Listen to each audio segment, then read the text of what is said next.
Cette vidéo s'adresse à toutes les personnes qui me disent en DM: ouais Alex, j'ai pas le temps de m'entraîner, j'ai pas le matériel, le taf me prend trop de temps. Cette vidéo est faite pour toi. Salut, j'espère que tu vas bien. On se retrouve aujourd'hui pour parler d'un système qui m'aide à m'entraîner, qu'importe le contexte, qu'importe le matériel, qu'importe le temps que j'ai à disposition. Aujourd'hui, je vais te présenter le système minimaliste. Si après avoir regardé cette vidéo, tu te cherches encore des excuses sur le fait de « je ne peux toujours pas m'entraîner », je ne peux plus rien faire pour toi. Parce que là, je vais mettre en pratique ce que tu pourras faire n'importe quand, à n'importe quel moment. Ok? Donc on est parti pour cette présentation du système, on y va. Ce système, il va se baser sur les mômes. Les mômes, ça va te permettre d'accumuler énormément de volume en très peu de temps de par sa densité. Qu'est-ce que veut dire les mômes? Ça veut dire every minute en 2 minutes. Si par exemple on fait des pompes, on va faire 10 minutes de pompe, donc ça veut dire 10 rounds, 10 séries de 5 répétitions. Ok? Tu as 1 minute pour compléter ces 5 répétitions. Ok? Ces 5 répétitions, elles vont te prendre 5-10 secondes. Bah, le temps restant de la minute, c'est ton temps de repos. Et tu répètes ça 10 fois parce que tu dédies que tu allais consacrer 10 minutes aux pompes avant de passer sur un autre exercice. Un minimum 10 des 5. Je reprends l'exemple des pompes que j'ai fait juste avant. 10 correspond au nombre de minutes, D correspond au principe de la méthode parce que c'est ultra dense et c'est le but de la méthode. Et 5, ça correspond au nombre de répétitions. Donc tu vas passer 10 minutes, 10 séries sur tes pompes et tu vas faire 5 répétitions par minute pendant 10 minutes. Ce système, il se base sur 4 exercices. Poussée, tirage, chaîne antérieure pour le squat, entre guillemets, chaîne postérieure pour le hinge. Tu peux l'utiliser à la fois dehors, et c'est le principe, c'est quand on n'a pas de matériel, mais tu peux aussi l'utiliser en salle si tu le souhaites. Donc en fait, ne reste pas fermé uniquement avec ce que je vais te dire. Okay, tu peux vraiment créer tes propres séances et les maintenir sur le long terme. Parmi ces 4 exercices, tu en choisis un par pattern, okay, et tu essayes de conserver ces exercices jusqu'à que tu ne puisses plus progresser. D'accord? Donc si tu arrives à garder ces exercices et à progresser plusieurs mois dessus, pourquoi tu t'arrêterais? Pas de raison. Le principe, ça va être de s'entraîner tous les jours, soit sous une forme de bloc, soit sous une forme de circuit, pendant 20 à 40 minutes. Le format bloc, il se présente de cette façon. Si j'ai 5 minutes par exercice, pompe, traction, pistol et hip thrust, bah je vais faire les 5 minutes de pompe et je fais rien d'autre avant de ne pas avoir complété ces 5 minutes de pompe. Après avoir complété ces 5 minutes de pompe, je passe sur les 5 minutes de traction. J'ai fait les 5 minutes de traction, je passe sur les 5 minutes squat et ainsi de suite. Je pense que tu m'as compris. Okay, donc là, il y a un stress un peu plus local. On se focus sur chaque exercice. On alloue toute notre énergie sur l'exercice durant le moment auquel il est destiné, entre guillemets, durant le moment auquel le moment est alloué, quoi. Et du côté circuit, ça va être un petit peu différent. C'est qu'on va enchaîner les exercices. C'est-à-dire que minute 1, pompe, minute 2, traction, minute 3, pistol, minute 4, hip thrust. Et tu fais ça, ce cycle, plusieurs fois parce que tu as dit que tu allais consacrer 5 minutes à chaque exercice. Donc au total, ça fait 20 minutes. Donc tu dois répéter ce cycle 5 fois. Ça va être aussi un espèce d'entraînement d'endurance fondamentale. C'est comme si tu faisais un petit cardio à basse intensité. Et sur le long terme, tu vas voir que tu vas améliorer ta condition physique via l'utilisation de ce système. Avant de partir sur le côté pratique, je tiens juste à te donner quelques petits tips au cas où si tu veux le faire en salle, au cas où si tu veux mettre beaucoup de répétitions. Plus tu as de répétitions, plus la série va te prendre longtemps dans la minute. Donc plus la fatigue va être importante parce que tu auras moins de temps de repos. Aussi, en fonction de l'exercice que tu choisis, par exemple, si tu veux le faire en salle, parce que comme je l'ai dit, c'est clairement possible de le faire en salle. Si par exemple tu fais un squat, un bench, la mise en place, ça peut prendre longtemps. Ça peut prendre 15, 20, 25, 30 secondes en fonction des personnes. Ça peut être beaucoup trop long. N'hésite pas à modifier les mômes comme tu le sens. Okay, moi, ce que je conseille, c'est d'aller peut-être chercher un EMOM toutes les 1 minute 30, un EMOM toutes les 2 minutes, un knee to mom comme on dit, un EMOM toutes les 2 minutes 30 s'il le faut, voire un knee free mom Mais au-delà d'un émum toutes les 3 minutes, je trouve ça un peu inadapté parce que c'est comme si tu faisais des séries classiques au final. Donc on est parti sur la pratique, on va faire 5D1 au muscle up, 5D11 au dips, 5D10 9 au niveau du pistol squat partiel et je vais t'expliquer pourquoi je fais du partiel, et 5D9 au hip thrust unilatéral. Je t'emmène dans ma séance, tu vas m'accompagner de bout en bout et je te donnerai différents tips durant cette vidéo. On est parti. Donc moi je te conseille, bon là j'ai une montre parce que là je suis en train de te filmer, j'utilise ma montre, mais si tu n'as pas de montre, je te conseille d'utiliser une application qui s'appelle Smart WOD Timer. Elle me permet d'actionner mon EMOM, d'avoir un son lorsque je suis à la moitié de ma minute et d'avoir un son lorsqu'il me reste 10 secondes avant de passer sur la prochaine série. Donc en fait ça te permet d'avoir un suivi entre guillemets du temps qu'il te reste et du nombre de rounds aussi qu'il te reste. Ok, on y go. Hop.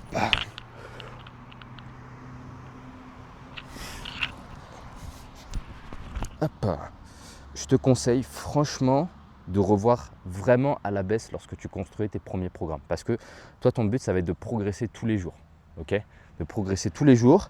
Certes, le but, ça va être de progresser de la manière la plus minime possible. Et je vais t'expliquer comment progresser de la façon la plus minime possible. Mais j'aimerais que tu progresses. Mais ce que je te conseille, c'est de revoir vraiment. C'est de revoir vraiment à la baisse. Ok, vraiment laisse-toi du temps et cherche à progresser le plus lentement possible au fil des jours. Mais pour moi, c'est pas ma priorité. Moi, mon but, c'est le handstand. Ok, donc là, je vais juste te dire un petit peu comment progresser. Donc là, je suis sur un 5D1. Ok, ce que tu peux faire demain, c'est par exemple augmenter d'une minute chaque série. Chaque exercice, pardon. Donc 6D1, 6D11 par exemple, 6D10, etc. etc. C'est quelque chose que tu peux faire, ok? Et aller jusqu'à 10, d'accord? Donc tu vas de 5D1 jusqu'à 10D1, tu vois, progressivement en fonction des jours. Donc tu devrais arriver à ton 10D1 sur le 5e ou 6e jour, si je compte bien. Dès que tu l'as fait, tu redescends et tu fais par exemple 5D2. Tu peux même revoir à la baisse et faire un 4D2, tu vois. Il n'y a pas de problème. Vraiment, crée ton truc, tu vois. C'est pas parce que je t'ai dit 20 minutes par séance que tu dois rester figé sur les 20 minutes minimum, tu vois. Tu peux faire clairement moins. Tu peux faire clairement moins. Il n'y a vraiment pas de barrière à se créer ici. Crée ta propre séance. La deuxième forme de progression que tu peux faire, et elle est aussi entre guillemets très très lente, c'est que tu peux demain, là on était sur un 5D1, bah tu vas juste augmenter d'une répétition sur une minute. Donc au lieu de faire un 5D1 demain, tu vas faire un 1D2, 4D1.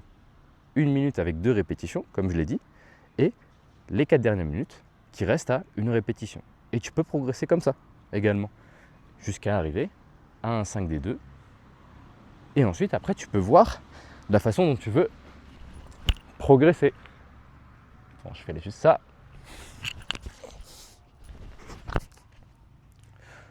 Ok, donc le principe, il est plutôt simple. Et tu peux vraiment jouer sur ces différentes progressions. Ok, tu as fait les minutes, tu passes sur les répétitions. Ok, bah, tu as fait 5D1, tu es allé jusqu'à 10D1, tu es à 5D2, superbe. Tu vois que c'est un petit peu compliqué, ou tu vois que tu as envie de changer de progression, tu peux clairement faire 1D3, 4D2. Tu peux clairement faire ce que tu veux. C'est à toi de voir qu'est-ce que tu veux faire. Le but étant que ça soit quand même très facile, d'accord? Si c'est pas facile, ça va être compliqué pour toi. C'est impossible que tu puisses progresser correctement. Tu vas devoir revenir à la baisse et ça va te frustrer et tu n'as pas envie que ça soit le cas.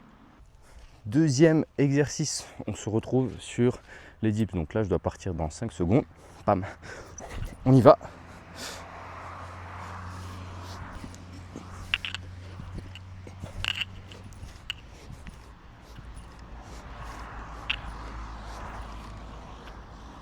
Hop.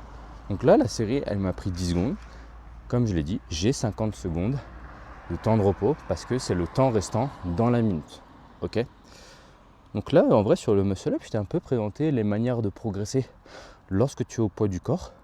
Si tu veux progresser sur de la charge, parce que bien évidemment, c'est possible de progresser sur de la charge.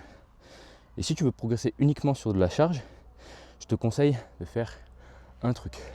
C'est d'avoir le micro-loading le plus petit possible. Donc si tu peux progresser de 0,25 en 0,25 par jour, fais-le. Parce que le but, c'est de maintenir cet entraînement sur le long terme. Toujours avoir cette vision de long terme. Si tu ne l'as pas, tu ne pourras pas progresser dessus. Le but, c'est que ça soit pas difficile, comme je l'ai dit. Okay ? On ne veut pas se la couler douce, mais on ne veut pas que ça soit trop dur.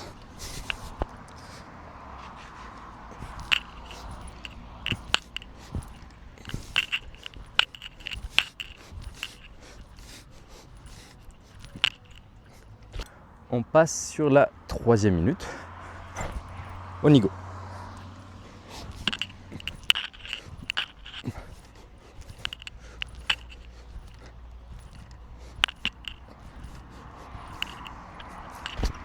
Hop.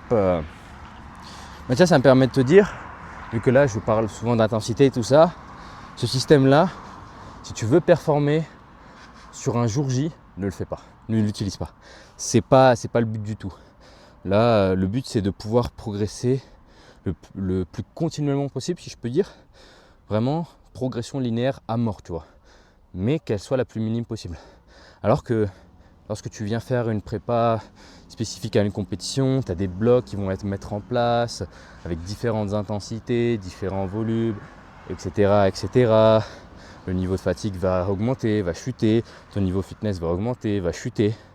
Non, ici, on veut continuellement augmenter notre niveau de base, d'accord ? Donc ce système, vraiment, si tu veux performer sur une compétition, c'est vraiment pas le système idéal. Hop. Là, en plus, je t'ai dit simple et double progression et tout ça. Quand je te dis double progression, c'est-à-dire que tu vas progresser sur un paramètre en premier lieu, comme les répétitions. Et ensuite, tu vas progresser sur les minutes, quand tu as atteint le palier avec les répétitions, etc., etc. Vraiment, c'est à toi de le faire. Et tu peux faire même une triple progression avec la charge. Tu arrives à tout combiner. Sois intelligent sur l'agencement. Bon, là, je fais des dips, mais ça se trouve, tu ne peux pas les faire. Soit parce que tu n'es pas assez fort, soit parce que tu n'as pas les prérequis non plus. Tu vois, les prérequis de mobilité, c'est important. Il faut analyser, il faut prendre en compte la biomécanique du mouvement pour savoir être en mesure de se dire, ok, est-ce que je suis capable d'emmener mes articulations à cet endroit-là.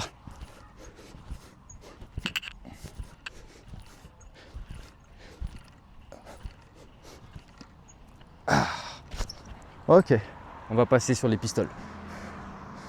Tu vois, c'est exactement pour ça que je t'ai dit qu'il fallait revoir un peu à la baisse. C'est que les dips, là ça me génère pas mal de courbatures parce que ça fait 3 semaines que j'en ai pas fait. Ça me génère des courbatures de dingue auxquelles je suis plus habitué.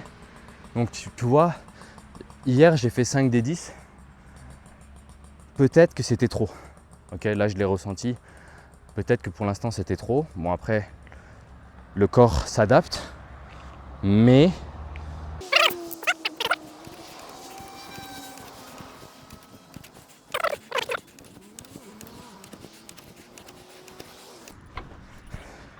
bon, tu vois, là j'ai pris quand même 50 secondes à faire les 20 répétitions.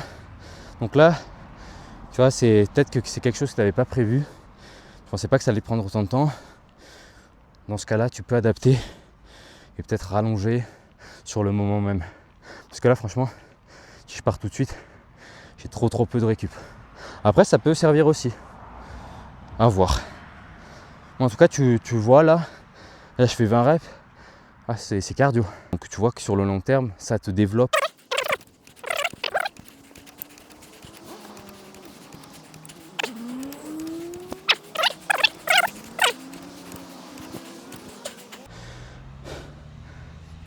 Je dois repartir. Hein. Ah non, j'ai n'importe quoi, c'est vrai, j'ai mis 1 minute 30. Donc là, pourquoi je fais du partiel ici ? Parce que j'ai mal à l'adducteur. au-delà. Enfin, donc je ne peux pas faire de pistol squat complet. J'espère qu'on m'entend bien là, avec la moto qui passe derrière. Donc je ne peux pas faire de pistol squat complet. Donc, du coup, j'adapte par rapport à ce que je peux continuer de faire en contournant la douleur. Okay, c'est pour ça que je coupe de l'amplitude et je continue à travailler. Okay, ça me permet de toujours continuer à m'entraîner. Et ça, quel que soit le système, que tu sois avec ce système minimaliste ou même en prépa, et que tu as des douleurs comme ça, adapter en fonction de l'amplitude peut être un bon moyen pour continuer de s'entraîner tout en s'améliorant sur un exercice spécifique.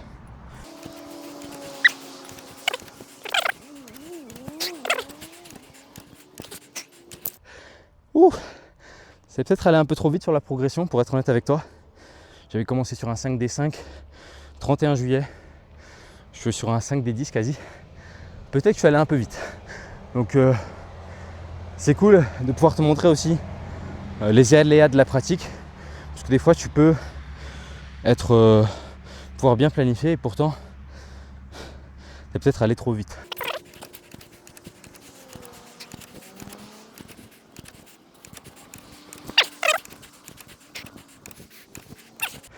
Ah, c'est pas facile, hein. Vraiment pas facile là.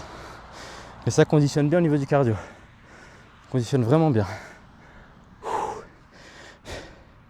Et donc un autre tip sur lequel tu peux jouer quand tu as mal, c'est que si tu as mal à une certaine vitesse, viens ralentir ta vitesse d'exécution. Tu n'as pas besoin de forcément adapter l'amplitude. Tu peux peut-être continuer à travailler en amplitude complète, mais avec une vitesse moins importante. D'accord ? Le format que tu mets en place, que ce soit circuit ou bloc, en fonction du nombre de reps que tu peux mettre, ça peut être bien cardio, même si le format circuit est un peu plus cardio quand même.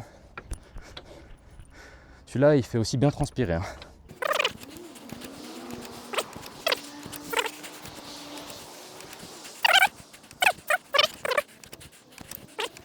Et pour finir, bon là c'est vrai que j'ai un peu me tâcher, donc je suis un peu con, j'aurais dû ramener ma serviette.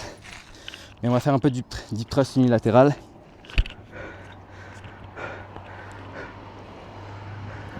Alors pourquoi j'utilise cet exo? Tout simplement parce que il n'y a que mon côté gauche qui est lésé au niveau de l'adducteur. Donc je me dis que renforcer d'un côté puis de l'autre serait plus efficace. Dernière minute de cet entraînement. Donc là on a déjà fait tout l'entraînement d'aujourd'hui. Donc là ça m'a pris 25 minutes parce que j'ai dû adapter sur le moment même. Je pensais pas que les pistoles ça me prenait autant de temps. Mais voilà, on adapte, on revoit le plan s'il faut et on continue. 7. Et on finit par la 8e parce que c'était 5 des 9, 8. Hop. Hop.